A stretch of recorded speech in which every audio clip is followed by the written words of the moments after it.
사랑하는 세명사랑교회 여러분, 지난 일주일 동안 평안하셨습니까? 오늘 온라인 예배에 참여하신 우리 세명사랑교우들과 전국에 계신 성도 여러분, 예수님의 이름으로 여러분 모두 환영합니다.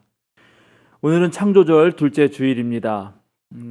이번 주일까지 사회적 거리두기 2.5단계가 진행되었고 여러분 모두 참 잘 견디셨습니다. 우리 모두의 노력이 결국 코로나19를 극복할 것입니다. 지금 전 세계에서 백신과 또 치료제 개발에 온 힘을 기울이고 있고 아마 내년쯤이면 백신과 치료제가 개발될 것이라 생각합니다. 물론 안전하고 효과적인 약이 되려면 좀 더 시간이 걸릴지 모르겠지만 결국 인류는 이 바이러스와의 전쟁에서 승리할 것이라 생각합니다. 그 시간이 언제 올지 모르기 때문에 우리는 또 마냥 기다릴 수는 없고 다양한 시도 속에서 코로나와 함께 사는 그런 지혜로운 삶의 방식을 익혀야 할 것 같습니다. 이 시간이 저와 여러분에게 유익한 성장의 시간이 되길 기대해 봅니다.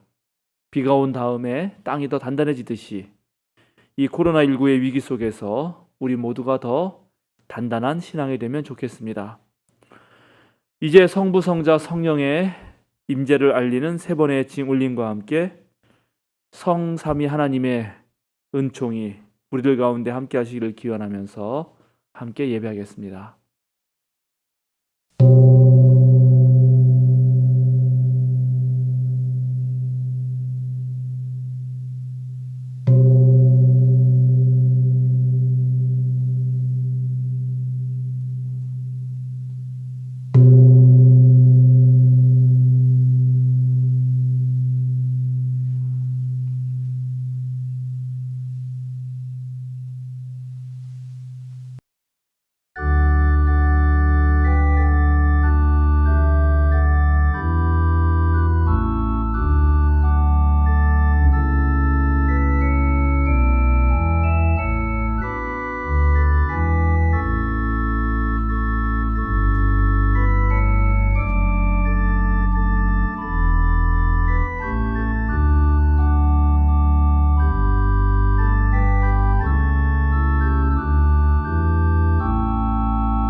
주님은 나의 목자시니 내게 부족함 없어라. 나를 푸른 풀밭에 누이시며 쉴만한 물가로 인도하신다. 나에게 다시 새 힘을 주시고 당신의 이름을 위하여 바른 길로 나를 인도하신다. 진실로 주님의 선하심과 인자하심이 내가 사는 날 동안 나를 따르리니 나는 주님의 집으로 돌아가 영원히 그곳에서 살겠습니다. 아멘.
주 안에서 항상 기뻐하라.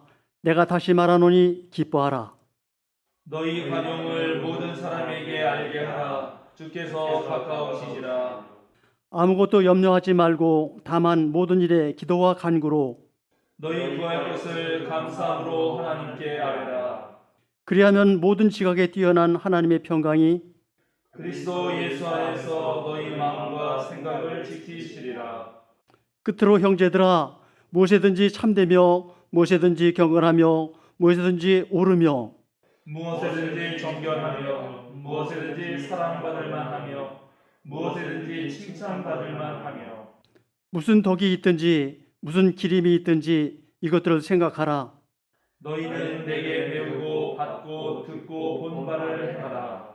다 같이 그리하면 평강의 하나님이 너희와 함께 계시리라. 아멘.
이완 집사님께서 목회 기도해 주시겠습니다. 언제나 사랑과 은혜가 많은 주님, 지금 어려운 삶 속에서도 주님의 말씀을 의지하면서 지낼 수 있게 하여 주심 감사드립니다. 지금 어린아이들은 학교를 가지 못하고 직장 생활을 불안해하며 가족들은 집에서만 지내야 하는 이런 답답한 생활 속에서도 우리는 새로운 형태의 예배를 드리고 있습니다. 교회가 아닌 각자의 자리에서 예배 영상을 통해 꼭 주일뿐만 아니라 평일에도 말씀 듣기를 통해서 마음속에 말씀을 간직할 수 있게 되었습니다. 지금 모두가 함께할 수 없지만 지금까지 함께하며 지내온 과거를 통해서 우리 생명사랑 교우들이 한 사람 한 사람 소중하다는 생각이 들었습니다. 몸은 함께하지 못하지만 이 예배를 드리면서 교우들의 마음이 함께할 수 있게 도와주시고 나중에 만났을 때 서로를 더욱 아끼고 사랑할 수 있는 생명사랑 교우들이 되게 하옵소서. 사회에선 몇몇 교회들이 벌인 상식 이하의 일로 대다수의 교회들을 향한 싸늘한 시선을 받고 있습니다. 지역사를 위해 힘쓰는 교회들이 힘들어하고 있습니다. 주님을 믿는 사람들이 주님 말씀대로 살 수 있게 도와주시고 더 이상 남들에게 손가락질 받는 일을 하지 않게 하여 주시옵소서. 몸이 아파서 힘들어하는 교우들에겐 힘을 주셔서 빨리 회복하게 하여 주시고 마음에 무거운 짐을 진 교우들에겐 주님의 말씀을 통해 짐을 내려놓고 기도와 찬양으로 마음을 정결케 하여 어떠한 어려운 일이라도 헤쳐나갈 수 있게 하여 주시옵소서. 한문도 목사님의 말씀을 통해서 우리의 믿음 생활에 활력이 넘치게 하여 믿음에 대한 확신과 의지를 더욱 단단하게 하여 주시고 교우들의 건강과 재산을 지켜주실 줄 믿으며 우리를 위해 죽으신 예수님의 이름으로 기도드렸습니다.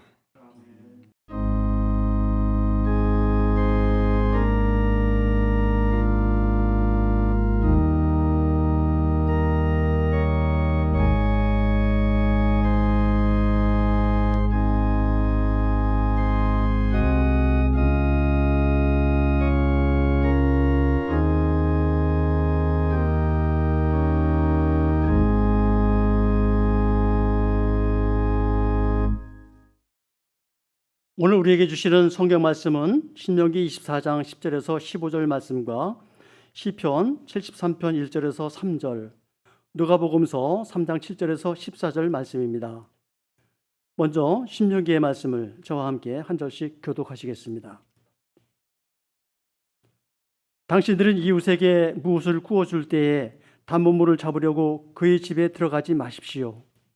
당신들은 바깥에 서 있고 당신들에게서 꾸는 이웃이 담보물을 가지고 당신들에게로 나오게 하십시오.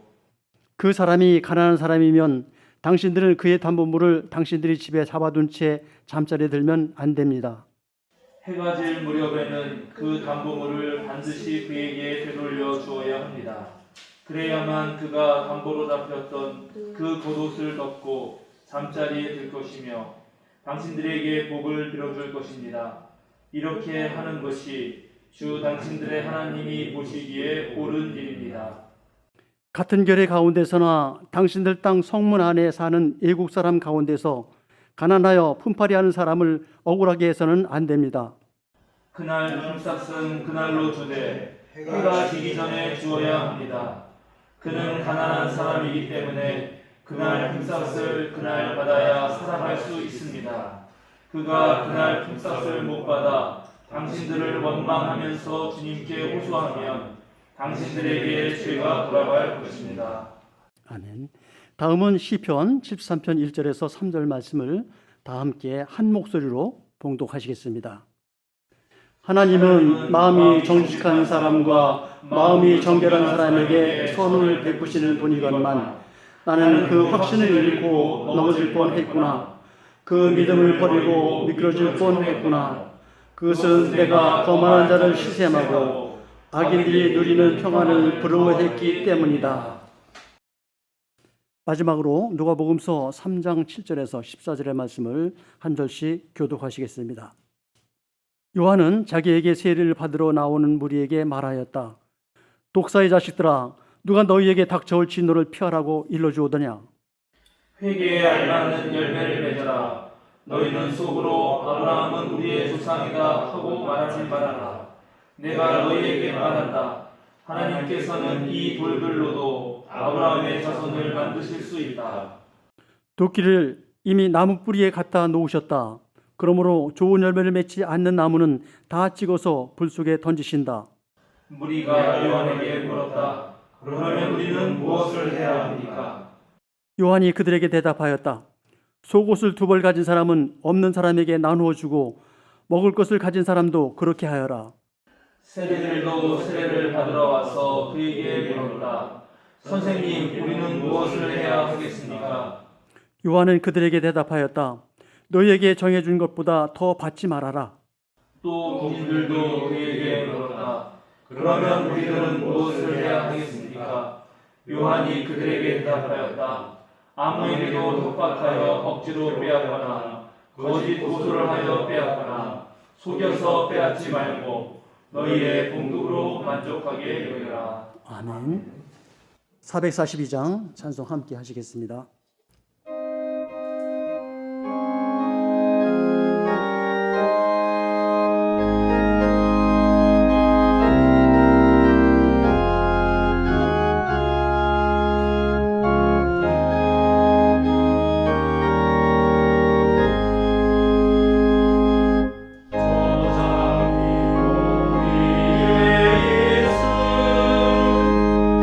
아직 맺혀 있는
우리는 무엇을 해야 합니까? 라는 제목으로 한문도 목사님께서 말씀해 주시겠습니다. 최근에 연이어 불어온 태풍으로 인해 부산과 울산, 또 포항과 경주 등 이 경상남도 지역과 강원도 지역, 그리고 울릉도에 아주 큰 피해가 있었습니다. 마이삭과 하이선의 위력은 정말 대단했습니다. 지붕이 통째로 날아가고 트럭이 옆으로 넘어지고, 또 거센 파도에 방파제가 무너지고 도로 유실의 산사태까지, 게다가 긴 장마에 이어서 태풍이 왔기 때문에 더더욱 많은 시설 파손과 또 경제적 손실을 끼쳤습니다. 따뜻한 공기를 가진 그 저기압대와 또 차고 건조한 공기를 가두고 있는 고기압대, 그리고 남쪽 열대 지방으로부터 습기를 가득 몰고 달려온 그런 태풍이 이 세 가지가 서로 만나서 일반 태풍보다 훨씬 더 센 초강력 태풍이 될 때 그것을 퍼펙트 스톰이라고 부르는데, 이번에 마이삭과 또 하이선은 폭우와 강풍과 또 해일까지 동반한 거의 퍼펙트 스톰에 비견할 만했다고 보여집니다. 그런데 이 퍼펙트 스톰이라고 하는 기상 용어는 사실 정치, 사회, 경제 전반에 사용됩니다. 특별히 여러 악재들이 겹쳐서 막 일어날 때, 그래서 상황이 훨씬 더 어려울 때 종종 사용하고 언론에서 많이 볼 수 있습니다. 지금의 우리 사회를 보면 이 장기화되고 있는 코로나19와 또 긴 장마와 태풍의 피해, 의사들 파업, 물론 이제 다시 복귀하긴 했지만, 게다가 강화문 8.15 강화문 집회발 코로나 재확산 등 2중, 3중의 위기가 함께 겹치고 있어서 마치 퍼펙트 스톰과 비슷한 상황이 아닌가 합니다. 그런데 문제는 지금의 이런 상황들이 하루아침에 온 것이 아니라는 것이랍니다. 아니라는 사실입니다. 그 기후변화에 관한 정부 간 협의체가 있는데 IPCC라고 하죠. 이 협의체는 지난 30년 동안 지구 보고서를 통해서 전 세계 정책 결정자들과 시민들에게 기후변화와 지구온난화에 대한 위기를 끊임없이 경고해 왔습니다. 인간이 지구 전체 면적의 14%를 차지하던 그런 1900년대 초와는 달리 지금 우리는 77%나 사용하고 있기 때문에 인수 공통 감염병이 아마 급속하게 증가할 것이라고 이 IPCC가 아주 오래전부터 예고해 왔습니다. 코로나19 백신과 치료제가 나와도 다시 이전 세상으로 돌아갈 수 없다라고 하는 주장이 힘을 얻는 이유가 있습니다. 그것은 지금의 모든 위기 상황이 바로 지구 온난화에 의한 기후 변화가 그 근저에 깔려 있기 때문입니다. 그리고 지구 온난화는 인구의 급격한 증가와 또 무분별한 산업 문명의 발달에 따른 것입니다. 그러니까 인구가 대폭 줄고 또 우리가 서식하는 생활 반경이 1900년대 초로 돌아가서 매우 적은 지역에만 살게 되고, 모든 산업의 환경을 생태 친화적으로 바꾸지 않는 한 지금과 같은 기후재앙과 바이러스 감염병은 그 모습을 달리하면서 계속 반복해서 일어날 것이라고 하는 것이 바로 학자들과 전문가들의 의견입니다. 최근에 보니까 전 세계적으로 지금 이 기후재앙이 일어나고 있는데요. 이집트의 나일강도 최근에 만수위에 올라가지고 고대 유적들이 지금 거의 다 물에 잠기고 있고, 최근에 폭염과 산불 또 쌍둥이 허리케인까지 몰려온 그런 미국 같은 경우, 여러분 다 뉴스 보셨겠지만 콜로라도의 덴버 지방은 한 2, 3일 동안은 38도를 넘나드는 폭염이 되다가 하루 사이에 영하 2.2도로 떨어졌습니다. 그래서 한겨울이 돼버렸습니다. 그러니까 36도 이상 갑자기 급냉한 것인데, 이런 일은 지금까지 단 한 차례도 없었습니다.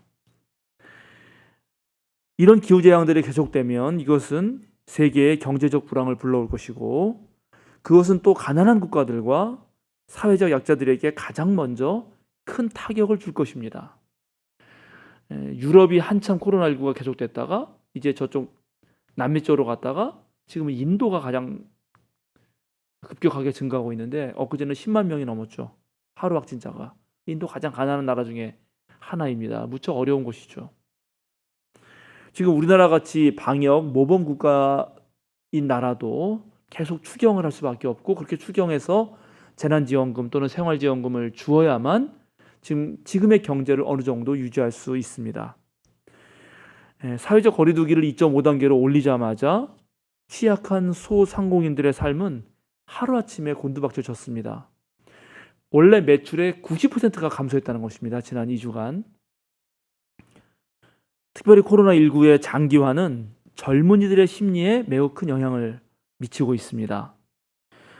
평소에 원래 내성적인 사람은 그나마 잘 견디는데 외향적인 사람은 이 코로나 블루에 이어서 코로나 레드 또는 코로나 앵그리까지 그렇게 불리는 분노가 폭발하고 있습니다.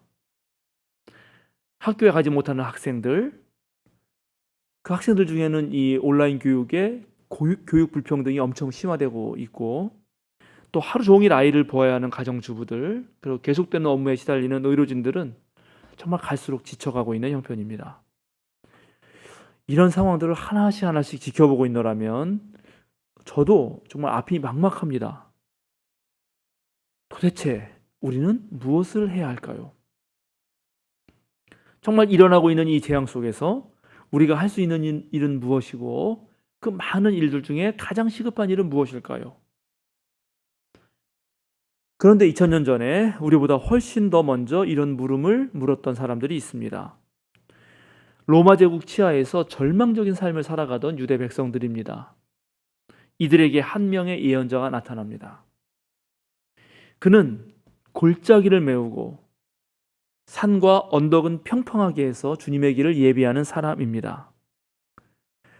산과 언덕을 깎아내고 골짜기를 채워서 평탄한 길을 만들어내라는 이사야 예언자의 말씀은 기존의 모든 계급 질서를 뒤엎고 새로운 평등 세상을 만든다는 하나의 상징이지만 또 하나 바로 기존의 모든 질서가 무너지기 때문에 아주 혼란스러운 세상, 무질서의 세계가 지금 계속 도래하고 있다고 하는 하나의 신호이기도 합니다.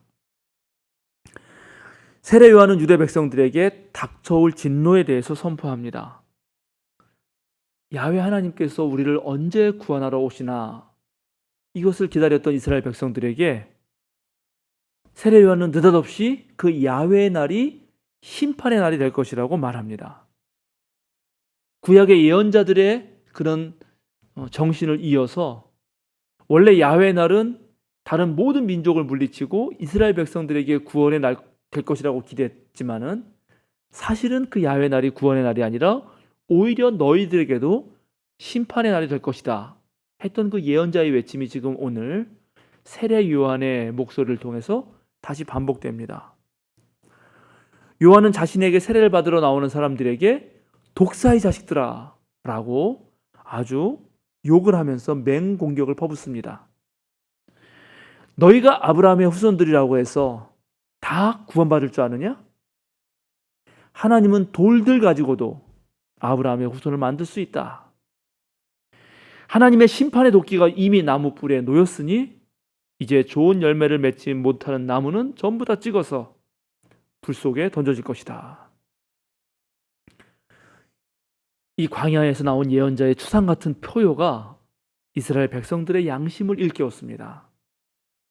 그래서 사람들이 묻습니다. 그러면 우리는 무엇을 해야 합니까? 세례 요한이 이스라엘 백성 전체 무리에게 한 충고는 먹을 것과 입을 것을 서로 나누라는 것입니다. 제가 지난주에 설교에서 말씀드렸지만 화산 폭발과 1000년 넘게 이어진 빙하기 속에서 그 혹독한 시련 속에서 살아남은 인류는 서로 협력했다는 사실을 알게 되었습니다. 그러니까 바로 서로 나누고 함께하는 삶이야말로 살아남을 수 있는 유일한 길이라는 것이죠. 오늘 세례 요한도 똑같이 말하는 것입니다. 서로 나누라 하는 것입니다. 주님께서는 우리 제자들에게 기도를 가르쳐 주시면서 오늘 우리에게 일용할 양식을 달라고 기도하셨습니다. 주님은 나에게가 아니라 우리에게 일용할 양식을 달라고 말씀하셨습니다. 그러니까 일용할 양식보다 더 많은 것을 가진 사람이 오늘 당장 일용할 양식이 없는 사람에게 나누어 주라는 것입니다.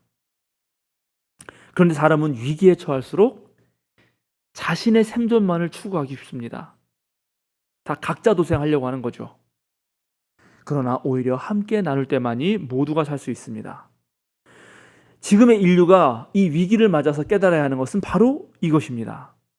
지구의 모든 존재들과 함께 나누는 삶을 살지 않고 사실은 자기의 이익을 위해서만 또 자기의 집단만을 위해서만 살아왔던 그 습관이 지금의 파국을 불러왔다는 것을 빨리 깨달아야 합니다.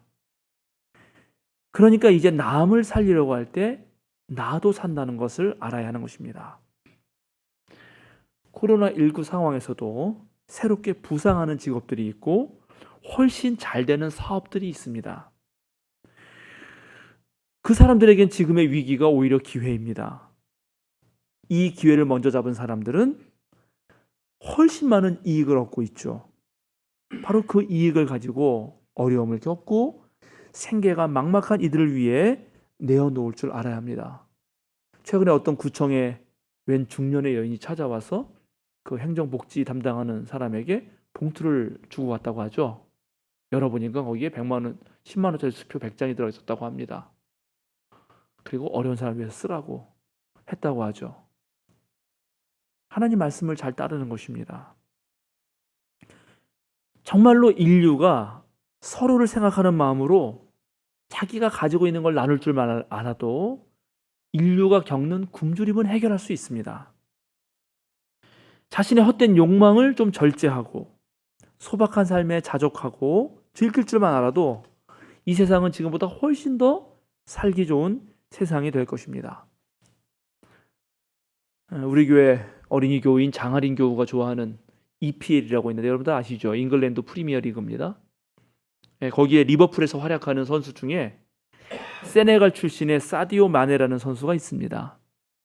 이 선수의 연봉은 1020만 불, 우리나라 돈으로 120억이 넘습니다. 그러니까 1년에 120억을 벌죠. 그런데 그는 늘 액정이 깨져 있는 손전화를 들고 다닙니다. 그러니까 팬들이 계속 물었습니다. 왜 그거 안 바꾸냐고. 이것이 안 바꾸는 게 화제가 돼가지고 나중에 기자들이 물었습니다. 그래서 이 사디오 마네가 기자들에게 답변을 했습니다.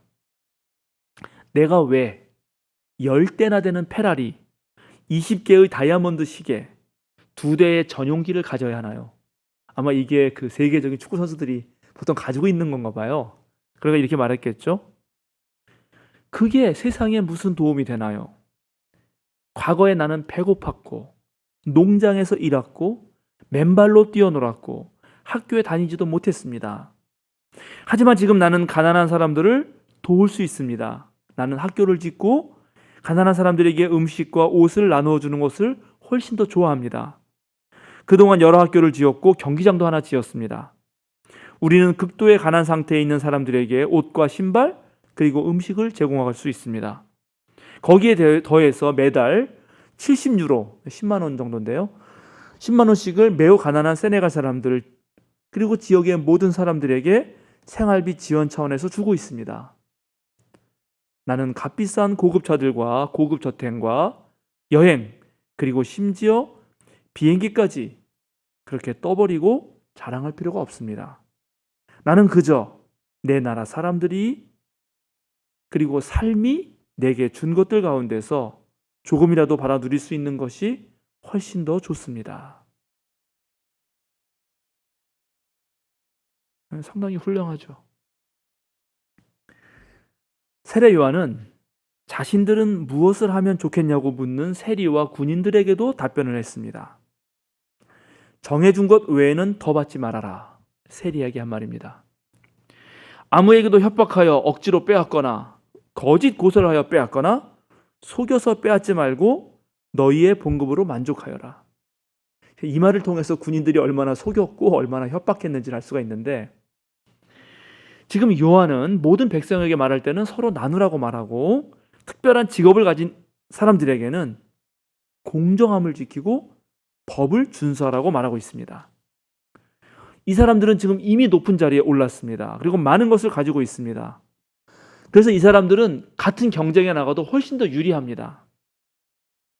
그런데 거기에 더해서 이 사람들이 자신의 그 기득권을 이용해서 속이고 거짓 뉴스들을 만들고 협박하여서 더 뜯어내려고 합니다. 요한은 그 사람들에게 그런 짓 하지 말라고 말하는 것입니다.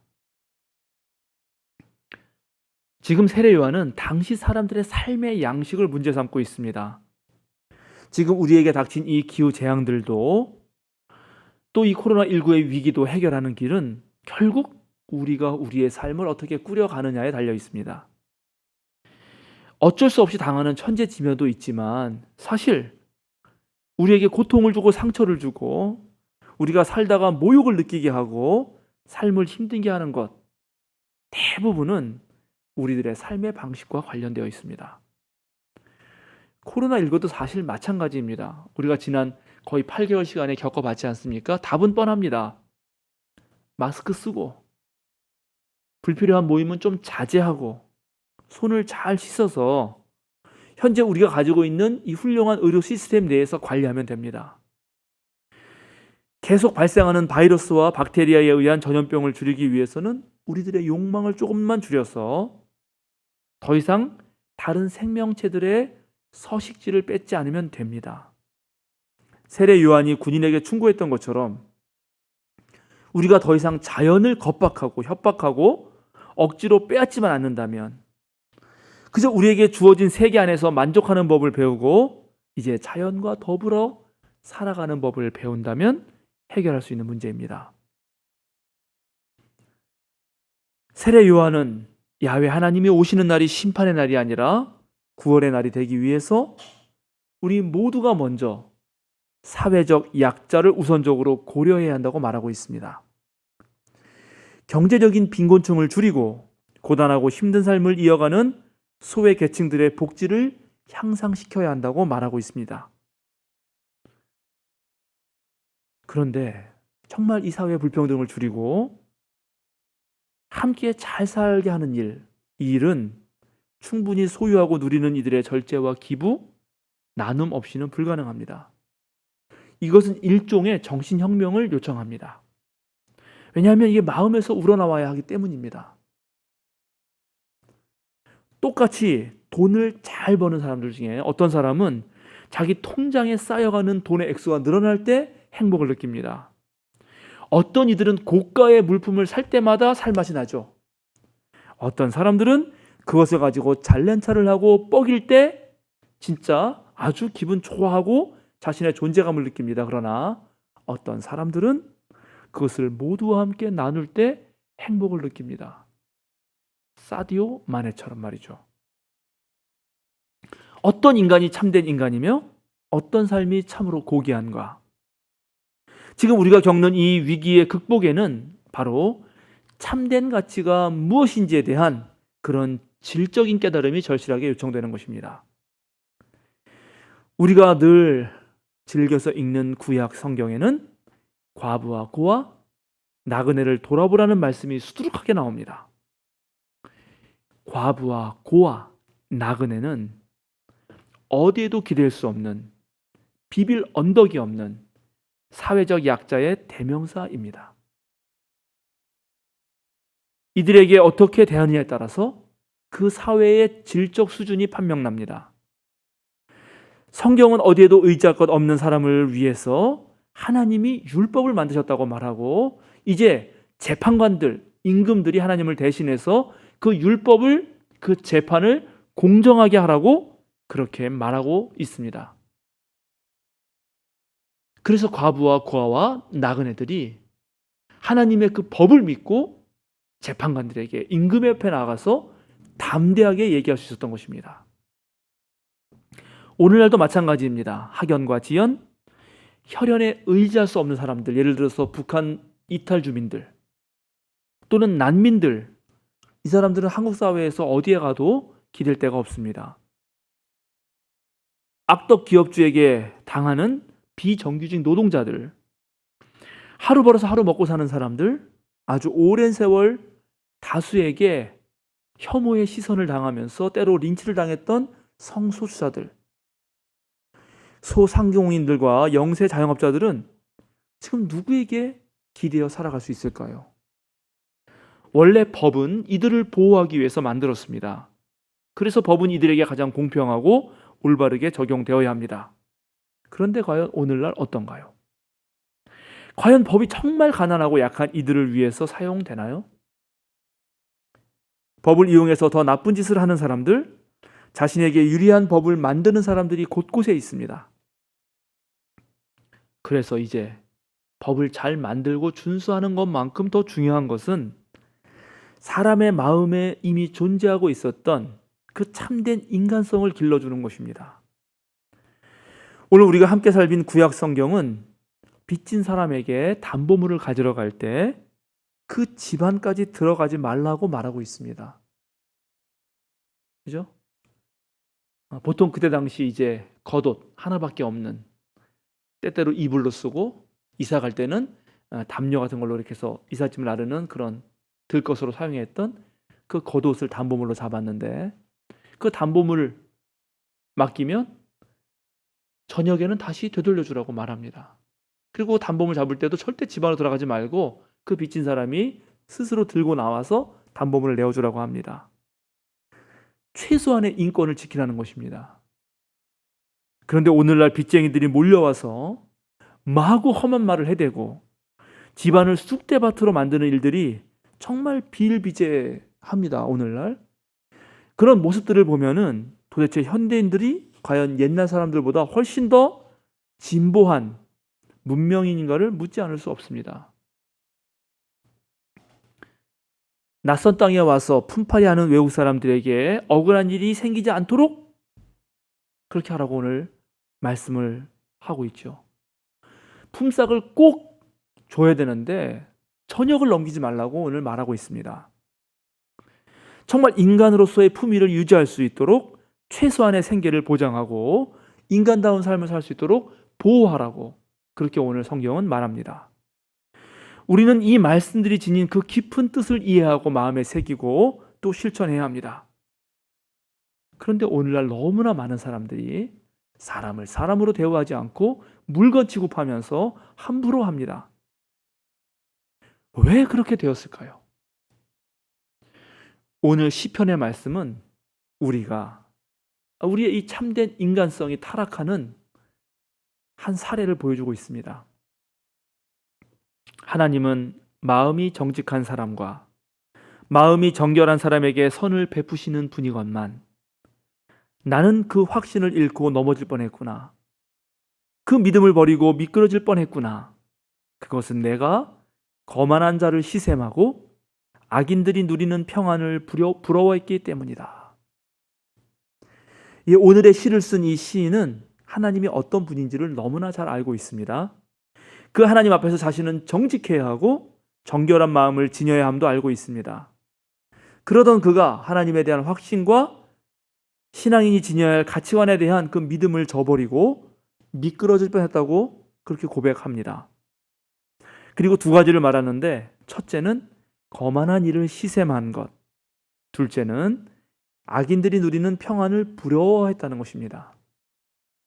구약 성서의 신명기 역사가의 그런 관점에서 보면 하나님은 선을 행하는 사람에게 복을 베풀어 주시고 악을 행하는 자에게는 벌을 내리십니다. 그런데 여기 어떤 한 사람이 주님의 말씀과 규례에 순종했는데도 자신에게 번영이 찾아온 것이 아니라 고난이 찾아왔습니다. 그러자 그 사람 마음에 의심이 듭니다. 왜 악인들이 형통하며 그런 인간들이 저렇게 뻐기며 다니는가? 그런 인간들의 으스대는 모습에 눈꼴 사나웠지만 한편으로 그들이 누리고 있는 평안과 성취는 나도 모르게 너무나 부럽습니다. 그러자 하나님이 이제 원망스럽습니다. 바로 그런 마음들이 이제 우리 마음에 차근차근 쌓이면서 우리를 참 사람됨에서 멀어지게 만들었다는 것입니다. 우리들 속에도 남들 앞에서 으스대고 싶은, 자랑하고 싶은 마음이 있습니다. 그렇죠? 경쟁에서 이기면은 정말 그것을 너무나 기뻐하고 그걸 정말 자랑하고 싶어요. 정말 그러합니다. 좀 넉넉하게 살면서 좀 편하게 살고 싶은 마음이 있습니다. 자연스러운 마음입니다.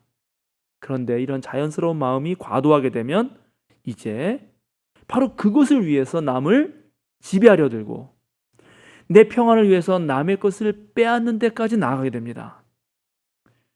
그렇게 자신의 욕망의 성취가 가장 중요한 가치로 생각되는 순간 이제 우리는 자신 아닌 다른 사람들을 물건으로 보기 시작합니다. 그런데 말이죠. 내가 좀 있고 내가 좀 높은 자리에 있어서 남에게 모욕감을 주잖아요. 그러면 그 모욕감을 받은 그 사람도 모욕감을 느꼈기 때문에 똑같은 모욕감을 대갚아 줍니다. 그 사람이 없다고, 그 사람이 낮은 자리에 있다고 해서 그렇게 모욕감을 준 사람을 그저 고분하게 듣고만 있는 사람은 없습니다. 에이 모르겠다 그러고 똑같이 모욕감으로 상대에게 대합니다. 그러니까 그 순간 둘 모두에게 이제 사람이 아닙니다. 그저 물건이고 적일 뿐이죠. 이제 사람을 사람으로 대우하지 않는 그런 사람들, 그저 내 이익을 위해서 사용하려고 하는 그 사람들이 많아지면 이제 그 사회는 점점 타락하고 불안해지고 나쁜 세상이 됩니다. 그렇게 신뢰가 무너진 세상에서 우리는 함께 살 수 없는 것입니다.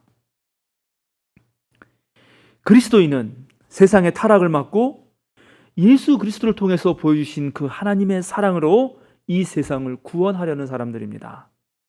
누군가 나를 무시하고 모욕할 때도 하나님의 사랑으로 그 모욕감을 극복하면서 오히려 선으로 악을 이기는 사람입니다.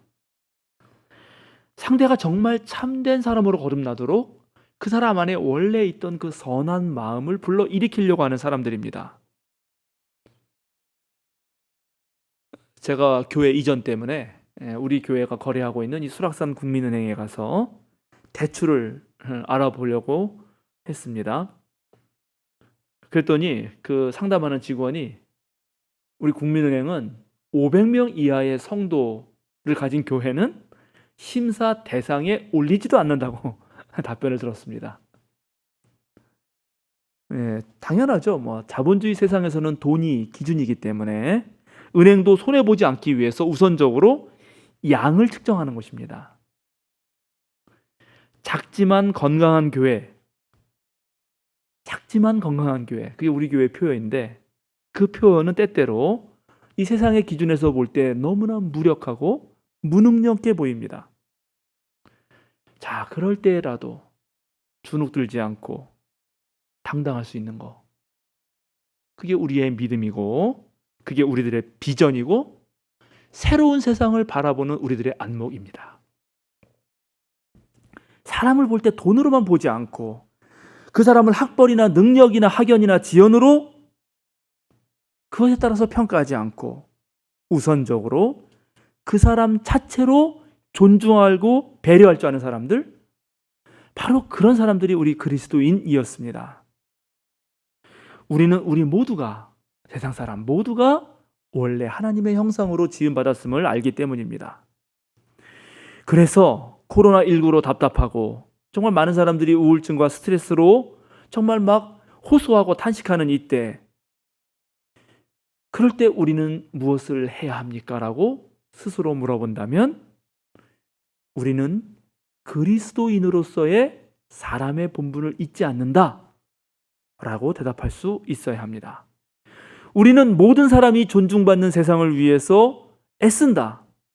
우리는 모든 생명이 저마다 주어진, 저마다 하나님으로부터 받은 그 삶을 풍성히 누리도록 돕는다 라고 얘기할 수 있어야 되고 또 그렇게 살아내야 합니다. 잘못된 신념 속에서 교회를 오염시키고 이 세상을 위태롭게 하는 이들 때문에 주님의 몸된 교회가 세상의 지탄을 받고 있습니다. 그러나 세상의 비난과 멸시가 오히려 우리 한국 개신교, 한국 교회가 새롭게 거듭나고 정결한 마음을 회복하는 기회가 될 것입니다. 사랑하는 생명사랑교우 여러분, 오늘 예배에 함께 참여하는 전국에 계신 성도 여러분, 코로나와 함께 살아가는 이 시대에 우리는 무엇을 해야 합니까? 그것은 참된 그리스도인으로 본래 그 자리를 충실히 지키는 것입니다. 사랑이신 하나님으로부터 사랑을 받은 우리가 정말 마음과 뜻과 힘과 목숨을 다해 하나님을 사랑하고 내 이웃을 내 몸처럼 사랑하고 주님 주신 새 계명에 따라 서로 사랑하는 일에 게으르지 않는 것, 바로 이것이 우리가 할 일입니다. 여러분과 제가 지금 당장 무엇 하나라도 실천한다면 이 코로나의 종식이 앞당겨질 것이고 하나님의 나라가 바로 그 자리에 임하게 될 것입니다. 함께 기도하겠습니다. 거룩하신 하나님, 주님께 예배하며 우리의 삶과 이 사회의 모습, 주님의 백성된 이들의 신앙을 되돌아봅니다.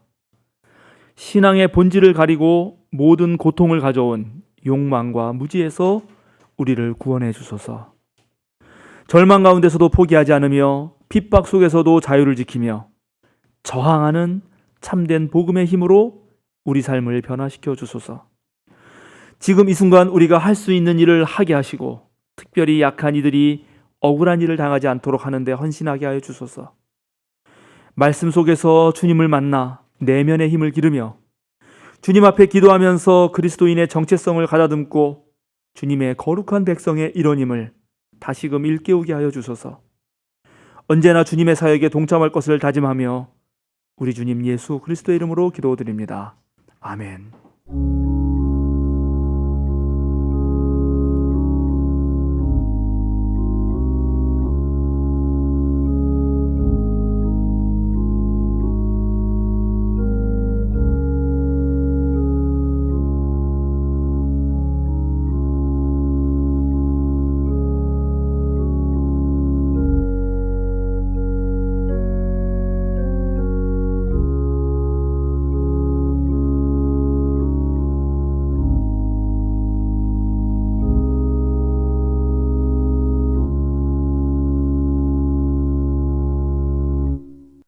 사도신경으로 우리의 신앙을 함께 고백합니다.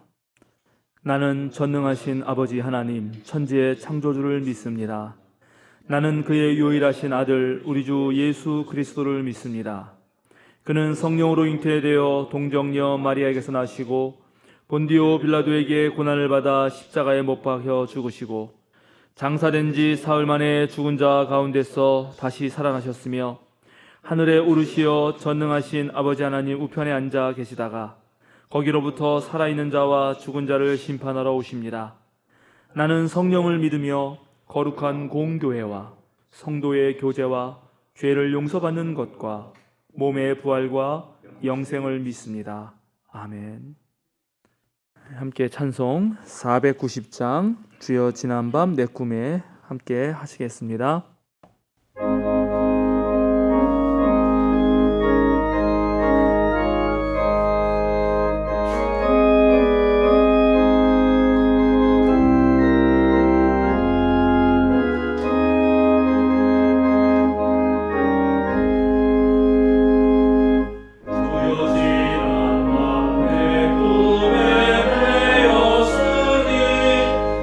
꿈 이루어 주옵소서.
사랑하는 생명사랑교우 여러분, 어깨를 쭉 펴고 똑바로 서십시오. 세상으로 당당하게 그리고 힘차게 걸어 나가십시오. 자유인으로 사십시오. 여러분들이 하실 일을 하십시오. 하나님께서는 당신의 뜻을 따라 행하는 이들을 통해 구원의 손길을 펼치십니다. 우리 모두가 눈물을 흘리며 씨를 뿌릴 때 우리 모두가 기쁨으로 단을 거두게 될 것입니다. 함께 축도하겠습니다.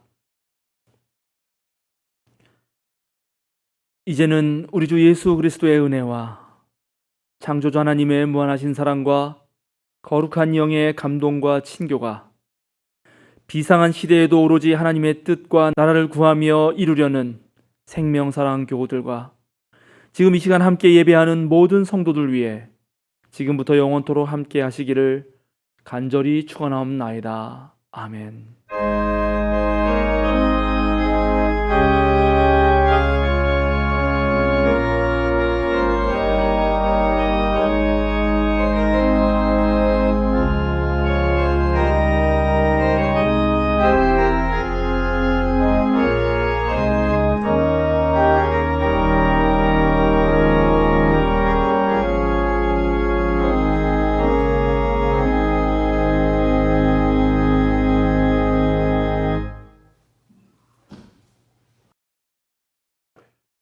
알림과 sak임 순서입니다. 오늘은 창조절 둘째 주일입니다.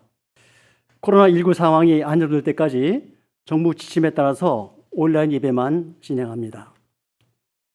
오늘 오후 2시에 비대면 청년 독서 모임이 있습니다. 줌으로 진행합니다. 존 도미니크 크레산 예수는 누구인가 라는 책입니다. 수요 기도회도 유튜브 실시간 방송으로 진행합니다.